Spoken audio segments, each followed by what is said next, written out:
മലപ്പുറം മമ്പാട് നിന്ന് വ്യാജ മദ്യനിർമ്മാണ സാമഗ്രികൾ കണ്ടെടുത്തു. മമ്പാട് പുള്ളിപ്പാടത്ത് വനത്തിൽ നിന്നാണ് 1900 ലിറ്റർ വാഷും ഉപകരണങ്ങളും പിടിച്ചെടുത്തത്. 10 ഗ്യാസ് സിലിണ്ടറുകളും പിടിച്ചെടുത്തു.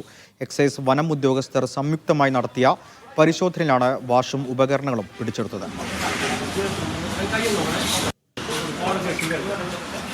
ജംഷീർ കൂടുതൽ ചെയ്യുന്നുണ്ട്. ജംഷീർ, ഇതാരാണ് അവിടെ സ്ഥാപിച്ചത് എന്നതിനെ പറ്റി എന്തെങ്കിലും വിവരങ്ങളുണ്ടോ? സച്ചിന് ഇതുമായി ബന്ധപ്പെട്ടുള്ള ഇത് ആരാണ് സ്ഥാപിച്ചതെന്നുള്ള സൂചന ലഭിച്ചതായി എക്സൈസ് സംഘം എക്സൈസ് ഉദ്യോഗസ്ഥർ പറയുന്നത്. ഇവരെ ഉടൻ പിടികൂടുമെന്നും എക്സൈസ് സംഘം പറയുന്നുണ്ട്.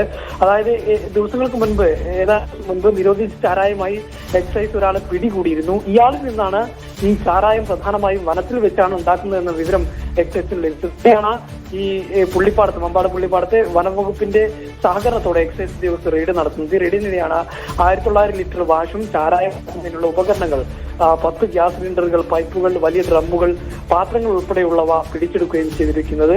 ആയിരക്കണക്കിന് ലിറ്റർ ചാരായം ഉണ്ടാക്കാനുള്ള ലക്ഷ്യത്തോടെയാണ് ഈ വാഷ് സൂക്ഷിച്ചിരിക്കുന്നത് എന്നാണ് ഇപ്പോൾ എക്സൈസ് ഉദ്യോഗസ്ഥർ പറയുന്നത്. പ്രത്യേകിച്ച് ഈ ഓണം ഒക്കെ വരാനിരിക്കുന്ന ഒരു സാഹചര്യത്തിൽ ഓണം വിപണി ലക്ഷ്യമാക്കി ഇത്തരത്തിൽ വ്യാജ ചാരായം നിർമ്മിക്കുകയാണ് സംഘത്തിന്റെ ലക്ഷ്യം എന്നുള്ളതാണ് എക്സൈസ് സംഘം പറയുന്നത്. ഏതായാലും ഇതിന് പിന്നിൽ ആരാണെന്ന് സംബന്ധിച്ച സൂചന എക്സൈസിന് ലഭിച്ചിട്ടുണ്ട്. അവർ പിടികൂടുമെന്നുള്ളതാണ് എക്സൈസ് അറിയിക്കുന്നത്.